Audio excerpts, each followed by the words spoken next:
blood was fresh. Queen Velora stopped mid-stride, her royal escort freezing behind her. The trail led from the main corridor toward the maintenance bay, thin and erratic, like whoever left it was fighting to stay conscious.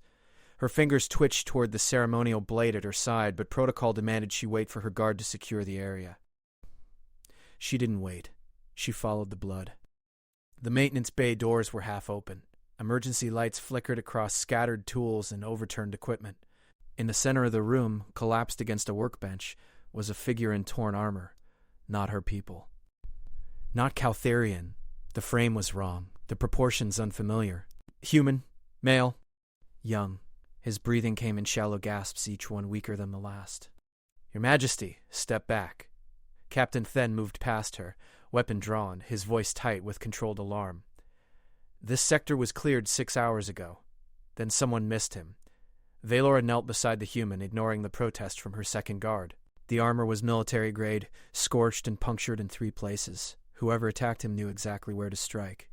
"He's dying. He's human." Then's tone suggested that explained everything. "He's bleeding in my station." She pressed her hand against the worst wound, feeling the warmth of his blood seep through her fingers. The human's eyes flickered open, unfocused, confused. "Can you hear me?" His lips moved. No sound came out. "Medical bay. Now." She slid one arm beneath his shoulders, but Then caught her wrist. "Protocol forbids. Protocol can bleed out on this floor if it wants to." She lifted her gaze to meet his. "Help me or don't. Choose quickly." Then's jaw tightened. He holstered his weapon and moved to take the human's weight. Together they hauled him upright. The human groaned, a raw sound that echoed off the metal walls. His head lolled against Then's shoulder, consciousness slipping away again. They made it 3 corridors before Admiral Korath intercepted them, his expression carved from stone. "Explain." "Found him in maintenance, wounded. I'm taking him to medical. He's human. He's dying. Then let him." Korath stepped into their path. "We don't know who he is or why he's here. He could be a spy, a saboteur, or worse. Our treaty with humanity is fragile enough without what? Without showing basic mercy?" Velora's voice dropped to something dangerous. "Move." Korath didn't move. "With respect, Your Majesty, this decision affects more than one life. If he's connected to the recent attacks, if his presence here becomes known, then we'll deal with it. After he's stable." She shifted the human's weight, feeling him slip further. "I won't debate this with a corpse between us." For 3 seconds, Korath held his ground. Then he stepped aside. "This is your responsibility. Everything on this station is my responsibility." She moved past him, then matching her stride. Behind them, Korath's footsteps followed at a careful distance. He wasn't finished. He was simply waiting. The medical bay doors opened to reveal Dr. Shania already suited and ready, alerted by someone in the escort. She didn't ask questions. She simply pointed to the trauma table and began snapping orders at her staff. Velora and Then lowered the human onto the sterile surface. His breathing had gone thready, barely visible. "Out." Shania didn't look up from her scanner. "All of you. I need space." "He's human," Korath said from the doorway. "Our equipment may not. I've been studying human physiology since the treaty was signed." "Out." Shania's hands moved with practiced precision, cutting away the damaged armor. "If I can't save him, you'll know within the hour." Velora lingered at the edge of the room, watching as the medical team swarmed the human.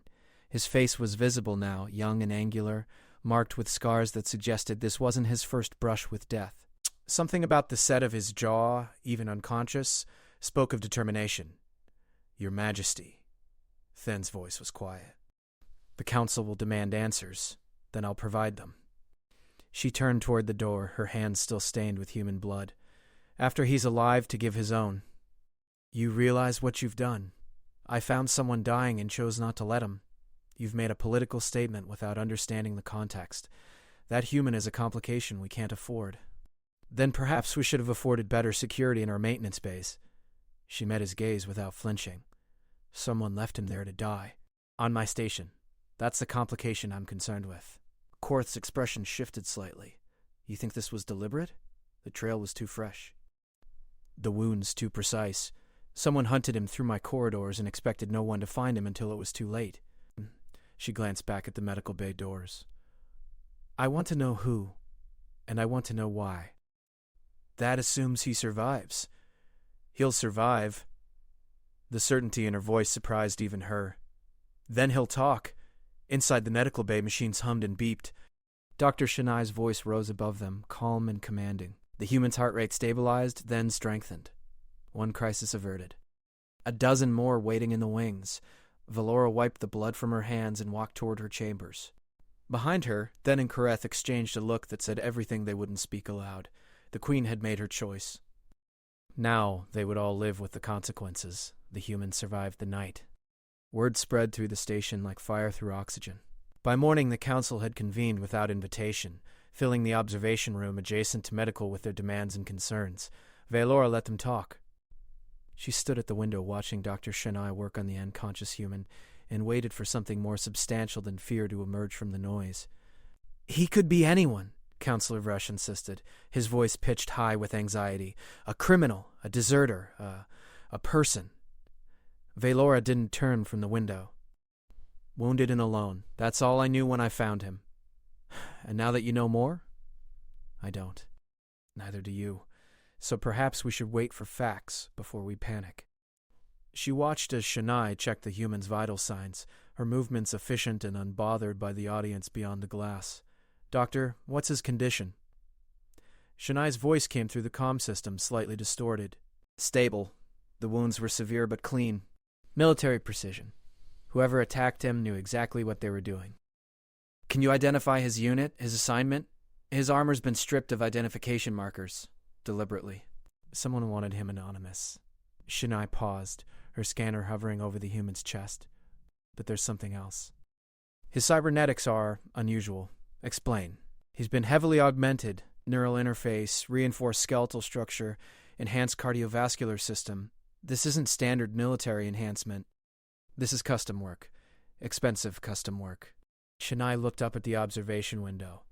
Someone invested a fortune in rebuilding this human. Then someone else tried very hard to take him apart. The council erupted into fresh speculation. Valora raised one hand, and silence fell like a blade.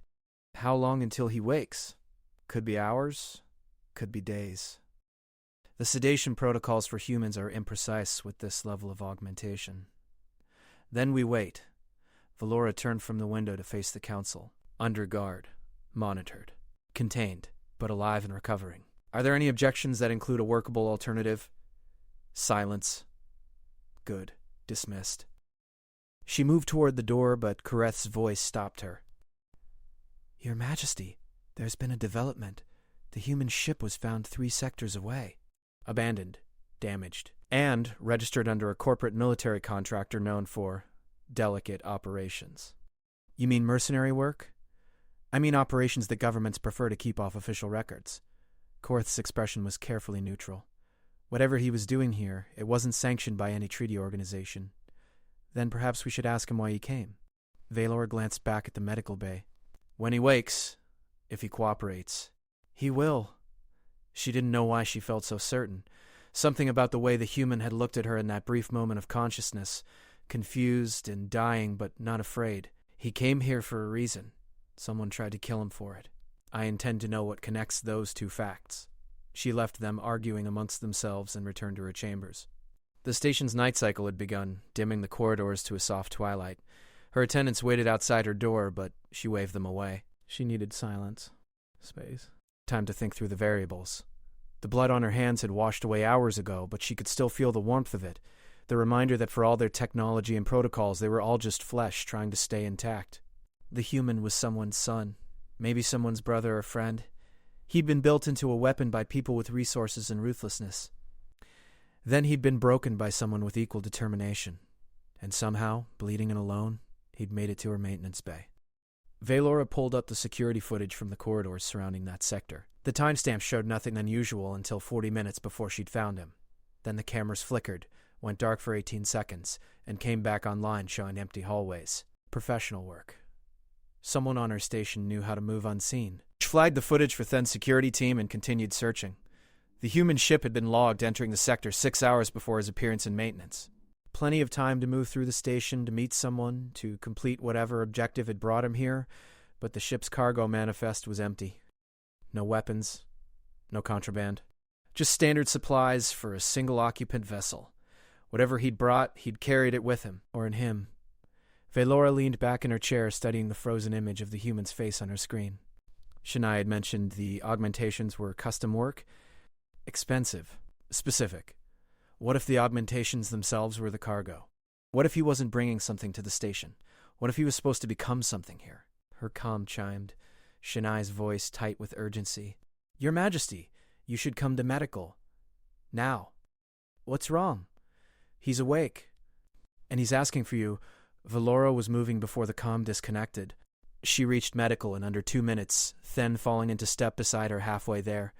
The bay doors opened to reveal the human sitting upright on the trauma table, 3 guards with weapons trained on him, and Shania standing between them with her arms crossed. The human looked directly at Velora. His eyes were clear, focused, and unnervingly calm for someone surrounded by hostile weapons. When he spoke, his voice was rough but steady. You're the one who saved me. I'm the one who found you bleeding in my maintenance bay. She stopped at the edge of the room, maintaining the distance. Who are you? My name is Marcus Cole. I'm a contractor. I came here to warn you. He glanced at the guards, then back to her. But I was too late. They're already here. Who? The people who did this to me. He touched his chest where the wounds had been. The people who want you dead. The silence that followed was absolute. Then Kareth's voice cut through it, entering from behind her. Explain. Quickly. Marcus's gaze never left Velora. 3 months ago, I was hired to transport a specialist team to this sector. I thought it was a security contract. By the time I realized what they really wanted, they'd already integrated their people into your station. I tried to warn your security. They found out. Did this. He gestured at his injuries. Left me to die in that bay, figuring if anyone found me, they'd just space a human mercenary and ask questions later. Why should we believe you? Then asked, weapon still raised. Because in about 6 hours during the shift change in your power regulation sector, someone on your staff is going to trigger a cascade failure that will look like an accident. The explosion will kill everyone in the Royal Wing, including her. Marcus nodded toward Velora, and by the time your people figure out it wasn't an accident, the team that hired me will be long gone, and humanity will take the blame for the assassination. Velora felt the temperature in the room drop. Names. I don't have names. I have descriptions, locations, and a timeline. I was supposed to be dead before I could share any of it. Marcus swung his legs off the table, moving slowly. The guards tensed. You want proof? Check your power regulation staff. Someone new. Hired in the last month. Impeccable credentials. Probably keeps to themselves. Kareth was already pulling up personnel records on his datapad. His expression went rigid. Engineer Tellus. Joined 4 weeks ago. Caltherian. Credentials verified through official channels. Forged, Marcus said. Good forgeries, but forgeries. Your official channels have been compromised. This is convenient, Vresh said from the doorway, his voice dripping skepticism. A dying human suddenly becomes our savior with information we can't verify. Then verify it. Marcus looked at Velora. Put your engineer under surveillance. Watch what he does during the next shift change. If I'm lying, you lose nothing but a few hours. If I'm telling the truth, you save your life and find the people trying to start a war. Velora studied him, weighing every word against her instincts. He was too calm, too direct. Either he was telling the truth, or he was the most skilled liar she'd ever encountered. Why warn us? Why not just leave? Because I don't like being used, and I really don't like being left for dead. His jaw tightened. They made this personal. I'm making it mutual. She made her decision. Then, take a team. Discreet surveillance on Engineer Tellus. I want to know everywhere he goes and everything he touches. Don't alert him. Your Majesty. Now. Then holstered his weapon and left without another word. Velora turned back to Marcus. You're staying here. Under guard. If this is a deception, you won't live long enough to regret it. Fair enough. He settled back against the table, exhaustion finally showing at the edges of his composure. For what it's worth, I hope I'm wrong. You don't believe that? I don't. He closed his eyes. I've seen their work before. They're thorough, patient. And they don't leave witnesses. They left you. They left a corpse. You changed the variables. He opened his eyes again, meeting her gaze. Thank you for that. Velora didn't respond. She left the medical bay with Kareth beside her. her mind already racing through contingencies and protocols.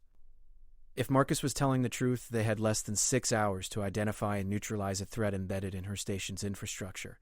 If he was lying, they'd wasted resources on paranoia. But something in his eyes told her he wasn't lying. "What do you want to do about the council?" Korath asked. "Keep them informed. Keep them calm. And keep them away from power regulation until this is resolved." She pulled up her personal comm. "Shania, how much of his augmentation is functional?" "Most of it." "Why? Because if he's right, I'm going to need every advantage I can get." She glanced back at the medical bay doors. "And if he's lying, I want him healthy enough to answer for it." The hours crawled past like wounded animals. Then's team reported every 15 minutes. Engineer Tellus followed his normal routine. Shift change approached. The station's rhythm continued, oblivious to the tension building in the command center where Valora watched a dozen screens simultaneously. Marcus had been moved to a secured room adjacent to medical, still under guard but mobile. He'd requested access to the surveillance feeds. She'd denied it. Trust only extended so far. 15 minutes before shift change, Tellus deviated from his pattern. He entered a restricted maintenance tunnel that wasn't part of his assigned route. Then his voice came through the comm, steady and cold. "We have movement. Unauthorized access to Power Junction 7. Hold position. Don't engage yet." Valora pulled up the schematic for that section. Power Junction 7 fed directly into the Royal Wing's environmental systems. "Can you see what he's doing?" "He's accessing the primary relay. Installing something. Small device. Can't identify from this angle. Is it armed?" "Scanning now." A pause. Confirmed. It's a charge. Thermal detonator, set to trigger during the power surge from shift change. Cascade failure, just like the human said. Valora's hands tightened on the console edge. "Abort the shift change. Lock down that section. Take him alive if possible." "Understood." The screens erupted into motion. Then's team moved with practiced precision, cutting off Tellus's escape routes before announcing their presence. The engineer didn't run. He didn't fight. He simply raised his hands and smiled, like he'd been expecting this all along. "He's not resisting," Then reported, "but he's triggered something." Another device. I'm reading multiple energy signatures throughout the station. How many? 6. No, 8. They're activating in sequence. Then's voice remained calm, but the strain was audible. "Your Majesty, these aren't just bombs. They're coordinated. Someone's executing a full assault protocol. Locations?" Then rattled them off. "Environmental controls. Communication arrays. Docking bay containment fields. Each one positioned to maximize casualties and chaos. Each one timed to trigger within minutes of each other. Not an assassination. A massacre disguised as catastrophic system failure. Valora activated the emergency channel. All hands, this is the Queen. We are under attack. Internal threat. Evacuate the following sections immediately." She listed the compromised areas, keeping her voice steady while her mind raced through options. Security teams, converge on power regulation. Medical teams, prepare for mass casualties. This is not a drill. Alarms began to wail. People moved through the corridors with controlled panic, years of emergency training overriding the fear. Valora pulled up the timer. 4 minutes until the first detonation. She needed more time. "Shania, bring Marcus to command." "He's restrained." "I don't care. Bring him now." 90 seconds later, Marcus entered the command center flanked by guards, his hands bound but his eyes immediately scanning the screens. "You moved faster than I expected. We found Tellus, but he's activated 8 more charges throughout the station. Can you disarm them?" "Depends on the type." He moved closer, ignoring the weapons tracking his movement. "Show me the signatures." She pulled up the scan results. Marcus studied them for 5 seconds. "Cascade triggers." They're designed to reset if anyone tries a manual disarm. You'd need the master code to abort them remotely. Which we don't have. "No. But I know who might." He looked at her. "The team that hired me operated out of a ship in Sector 4. If they haven't left yet, their systems will have the codes. It's standard protocol to keep aboard access in case the operation needs to be terminated. That's halfway across the station. We don't have time. Then, give me a ship and an interface. I can hack their systems remotely if I can get close enough." Marcus held up his bound hands. "But I'll need these free and access to a fast vessel." Korath stepped forward. "This could be exactly what he wants." "It could be. Or it could be our only chance. Valora met Marcus's gaze. If you're lying, if I'm lying, we're all dead anyway. The charges will detonate and you can space my corpse afterward for the satisfaction. He didn't blink. But I'm not lying. She made the call based on instinct and necessity in equal measure. Then, escort Marcus to Bay 3. Fastest ship available. Give him what he needs. Your Majesty, that's an order. She cut the connection and focused on the screens. 2 minutes until detonation. The evacuation was proceeding, but not everyone would make it out in time. Hundreds of lives balanced on her decision to trust a human she'd found bleeding in a maintenance bay hours ago. Marcus moved. She watched him on the bay cameras, hands finally free, connecting himself to the ship's systems with practiced ease. His augmentations interfaced with the vessel's controls, bypassing security protocols faster than should have been possible. The ship launched without clearance, streaking towards Sector 4 on a trajectory that would either save them all or confirm her greatest mistake. 60 seconds, someone announced. Valora didn't look away from the screen showing Marcus's ship. He was transmitting something, his systems reaching out toward the coordinates he'd provided. The response came back as hostile fire. Someone was definitely still in Sector 4, and they didn't appreciate visitors. 30 seconds. The hostile fire intensified. Marcus's ship took a glancing hit, shields flaring, but he didn't retreat. He pushed closer, his transmission growing stronger. On her screen, the energy signatures of the 8 charges began to fluctuate. 20 seconds. Come on, she whispered. 10 seconds. The signatures spiked, then dropped, then went completely inert. Charges neutralized, then confirmed. All 8. They're dead. The command center erupted into chaos, relief, confusion, demands for explanation. Valora silenced them all with a gesture and opened a direct channel to Marcus. Status? His voice came through rough and strained. Got the codes. Transmitted the abort sequence. They're trying to kill me now, but the charges are done. You're safe. Return to station. Not yet. I'm finishing this. His ship banked hard, evading another volley. These people tried to kill you, tried to kill me, and tried to start a war. I'm collecting some insurance before they run. Marcus, trust me one more time. The connection cut. She watched his ship dance through hostile fire, taking hits but refusing to break off. He wasn't just defending himself. He was attacking, disabling the enemy vessel's engines with surgical precision. Within 3 minutes, the hostile ship was dead in space, and Marcus was transmitting boarding protocols. He's insane, Korath muttered. He's thorough. Valora opened the station-wide channel.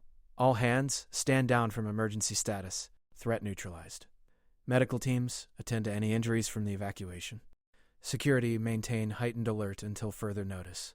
She sank into her chair, the adrenaline finally ebbing. Around her, the command staff began the process of securing the station and accounting for personnel. No deaths, dozens of minor injuries. One human mercenary who'd apparently decided to capture an assassination team single-handedly. 30 minutes later, Marcus's ship returned with the hostile vessel in tow. He disabled their communications, secured their crew, and downloaded their entire operation database. When he walked into the command center, bloodied but unbowed, he placed a data chip on her console. Everything. Who hired them? Who they've killed before? Who they plan to kill next? Financial records, communication logs, all of it. He met her eyes. Enough to prove humanity wasn't involved and take down the organization that was. Valora picked up the chip. Why? Because you saved me when you didn't have to. Because they made it personal. And because sometimes the right thing to do is also the satisfying thing to do. He swayed slightly, exhaustion and injury finally catching up. Permission to pass out now? Granted. She nodded to Shania, who'd appeared at the door with a medical team. Get him stabilized. Again, as they led Marcus away, Korath approached. What do we do with him after this? He's still a mercenary. Still outside our official structures. I know exactly what to do with him. Valora studied the data chip. But first, we're going to need him healthy enough to answer questions. A lot of questions. The interrogation of the captured team took 3 days. The information Marcus had stolen proved accurate and devastating. The conspiracy reached into corporate military contractors, corrupt officials in multiple governments, and opportunists who'd seen the human Caltherian Treaty as a threat to their profits. They'd planned to shatter the peace with a high-profile assassination, frame humanity for the crime, and profit from the inevitable conflict. Marcus had dismantled their operation in less than 6 hours. The council convened to discuss his fate. Opinion was divided between those who saw him as a hero and those who considered him a dangerous variable. Valora listened to 40 minutes of debate before standing. Marcus Cole came to this station to warn us of a threat. He was nearly killed for it. When we had no reason to trust him, he provided information that saved hundreds of lives. When we had every reason to restrain him, we gave him freedom and a ship, and he used both to neutralize our enemies. She looked around the chamber. He's proven himself more reliable than the people who tried to kill us. So I'm offering him a position. What position? Fresh asked, his tone skeptical. Security consultant, independent contractor, someone who can move between worlds and organizations without diplomatic constraints. Someone who understands the tactics of people who operate in the shadows. She paused. Someone who's already demonstrated he's willing to die to do the right thing. You want to hire a mercenary to protect you? I want to hire Marcus Cole to protect all of us. The treaty between our peoples is fragile. This attack proved that. We need people who can identify threats before they reach our stations and planets. Marcus has the skills, the contacts, and apparently the moral compass to do that work. The debate lasted another hour. In the end, the vote was close but decisive.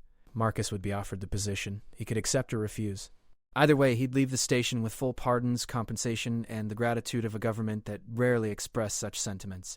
Vialora delivered the offer herself, finding him in medical where he was undergoing final repairs to his augmentations. He listened without interrupting, his expression unreadable. "That's a generous offer," he said when she finished. "It's a necessary one. We need people like you." "You need people who stumble into conspiracies and barely survive them? We need people who act with integrity even when it costs them everything." She sat across from him. "You could have run, could have left us to our fate, could have used the chaos to disappear. Instead, you came back. You fought. You won. Those are the qualities I need, not the profession that taught them to you." Marcus studied her for a long moment. "You realize I'm not a diplomat. I don't do politics or protocols. I'm a blunt instrument at best. I have plenty of diplomats. What I don't have is someone who can operate outside our official structures and still be trusted to act in our interests. And you trust me? You've given me reason to." Repeatedly. She stood. "Think about it. You've earned the right to whatever answer you choose." She left him there, returning to the endless work of running a station that had narrowly avoided catastrophe. Reports needed filing. Damaged systems needed repair. Families needed reassurance. The rhythms of leadership resumed, but something had shifted. She'd made a decision in a maintenance bay that had changed the trajectory of dozens of lives. 3 days later, Marcus sent his response. A single word. Yes. He moved into quarters near the security sector, away from the royal wing, but close enough to respond if needed. His official title was security consultant, but everyone knew what he really was, the human who'd saved the Queen and taken down an assassination network single-handedly. The legend grew faster than the truth, but Marcus didn't seem to care. He focused on the work. Within a month, he'd identified and neutralized 2 more threats to the station. Within 3 months, he'd built a network of contacts across human and Caltherian space that rivaled official intelligence services. Within 6 months, he'd proven indispensable. Valora watched his progress from a distance, offering support when needed but letting him operate with the autonomy he required. Their interactions were professional, efficient, marked by mutual respect but nothing more. He was her consultant. She was his employer. The lines were clear, until they weren't. It started with small moments. A shared glance during the tense council meeting. A brief conversation that lasted longer than necessary. The way he positioned himself in a room, always between her and potential threats, even when surrounded by trained guards. The way she found herself asking his opinion on matters beyond security, valuing his perspective on questions of strategy and judgment, nothing inappropriate, nothing that crossed professional boundaries, but something that suggested those boundaries were more fragile than either of them had anticipated. The moment of truth came during a diplomatic mission to a neutral station 6 months after Marcus's arrival. Valora was negotiating a trade agreement with representatives from 3 different governments. Marcus was there as security, watching from the periphery while she worked through the complex politics of interspecies commerce. The ambush happened during the 2nd day of talks, not an assassination attempt, something subtler. A diplomatic trap designed to force her into accepting terms that would weaken Caltherian interests while appearing reasonable. She saw it unfolding but couldn't identify the escape route fast enough. Marcus did. He stepped forward, interrupting the negotiation with an observation about trade routes that seemed tangential but wasn't. It shifted the entire framework of the discussion, revealing the trap while offering an alternative path. The other diplomats scrambled to adjust. Valora seized the opening he'd created and turned the negotiation in her favor. Afterward, alone in her quarters, she confronted him. That wasn't security work. It was protecting you from a different kind of attack. He didn't apologize. They were backing you into a corner. I provided an exit. You overstepped your authority. Probably. Are you angry? She should have been. Protocol demanded it, but standing there looking at him, she felt something else entirely. No. The word hung between them. He took a step closer. She didn't retreat. Your Majesty, Valora? When we're alone, just Valora. That's a line we shouldn't cross.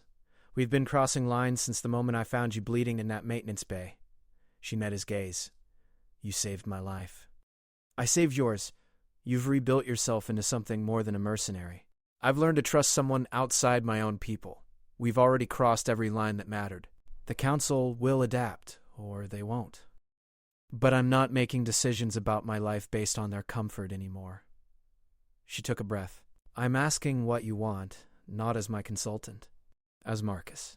He was silent for a long time. Then he smiled, something rare and genuine. I want to stop pretending this is only professional. Then stop.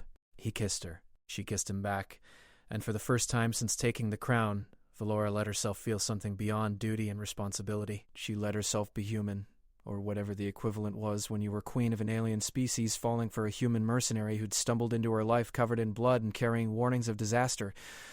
They kept it quiet at first. Private moments stolen between official duties, conversations that stretched into the night, the gradual realization that what had started as necessity had become something neither of them had anticipated or could easily define. The council eventually noticed. Korath approached her with concerns about propriety and precedent. She listened politely and dismissed him with a reminder that she'd made harder decisions with less certain outcomes. Marcus faced his own challenges. Skeptical guards, whispered speculation, the endless scrutiny of being an outsider in a role no one had imagined before him. He handled it the way he handled everything, with competence, integrity, and occasional blunt honesty that made people uncomfortable and effective in equal measure. A year after she'd found him dying, they stood together in her private chambers, looking out at the station he'd saved and she'd rebuilt. The threats hadn't stopped. New conspiracies emerged regularly.